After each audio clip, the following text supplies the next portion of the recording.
In case you didn't know, Evolve is an upcoming co-op shooter from the team that brought us the incredible Left4Dead. We've spoken to a team of industry experts who have played the game, and here they are to tell us exactly what Evolve is. So many developers have sort of jumped onto the zombie bandwagon in the last few years since Left4Dead 1 and 2 came out, whereas Total Rock have just left that all behind and they've gone with more of a sci-fi, I guess more of a traditional sci-fi visual aesthetic. There are no hordes of enemies anymore. Instead, they've added in this monster which another player controls, and I guess another player controlling that monster adds a level of unpredictability to it. There are a couple of team play tactics that you can carry over from Left4Dead. You know, it's really important to stay really close as a team. If you go wandering off in different directions, then it's really easy for the monster to pick you off and just swipe you out of the game. It's a very, very different experience. It's not like you're mowing down hordes. You don't have to look after your ammo. There's no ammo in Evolve. It's just, it's just recharging weapons. What it also does quite well is that each class is really specialised, and so there's the assault, the support, the medic and the trapper. And the assault is the only guy really who's got the firepower to take down the monster. Then you've got the trapper. Now the trapper is my favourite role because you're basically tracking the monster. And I think until you play Evolve, you don't really get a sense of how fast and how brutal it is. You are constantly chasing this thing. The monster gets a 10-second head start, that's it, and then the humans are in. And you're constantly chasing it around the map. So the trapper's role is really, really important. You've got to lay down little beacons to find where the monster is. It's a really, really essential role. And so the medic's got a trank rifle that can flag up the most vulnerable parts on a monster. There's a support class who he can bring in an orbital strike, and he can cloak himself, so it's useful if you want to heal one of your teammates. You just make yourself invisible, heal them, whatever. But none of these things, if you're ever cornered, if you're the trapper class, you don't really have the firepower to take him down alone. So you really have to work quite closely together as a team, and they do that quite well. It's quite unique about the game. So that's how it feels to be the hunters, but what about the monster itself? Our team got to have a go with the only one that we've seen so far, the fearsome Goliath.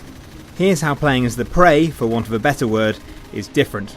Being able to control the monster, first of all, brings a level of unpredictability to the experience because it's controlled by someone else. Human players are always going to be more unpredictable than AI. It's actually quite easy to control the monster. It was a lot easier than I thought it would be.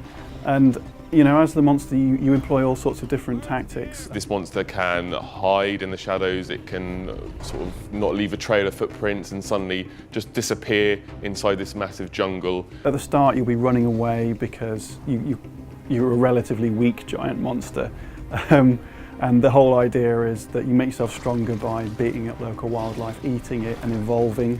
There are 3 levels of evolution. If you get all the way up to the max, the balance tips right back in your favour again as the monster, and it's really, really difficult if you're the 4-person squad to deal with him. He can breathe fire, he can chuck rocks at you, and even his basic melee attack just sends you flying through the map. It's also worth pointing out that we've only seen one monster, and there are going to be loads of different ones in the game. Obviously next gen tends to make people go, wow, that's really different, that's really incredible.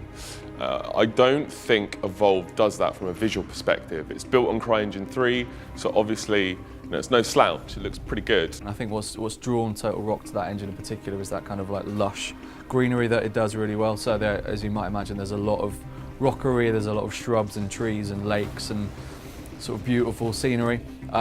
It's not a particularly forward-thinking game. I don't think it's using the new firepower of next gen to kind of push the AI envelope or anything like that, or even the level design thing.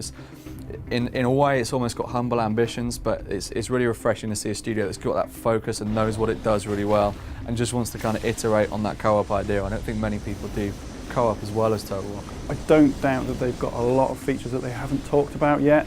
Maybe stuff to do with sharing, maybe stuff to do with Twitch, things like that are really going to show off the power of next-gen consoles. I could be wrong, it could just be a multiplayer game, plain and simple, that just looks a bit nice. So there you go.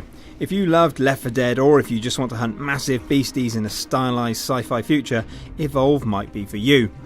The game is released on PC, PS4 and Xbox One later this year, so subscribe to CVG now for more on Evolve as we get it.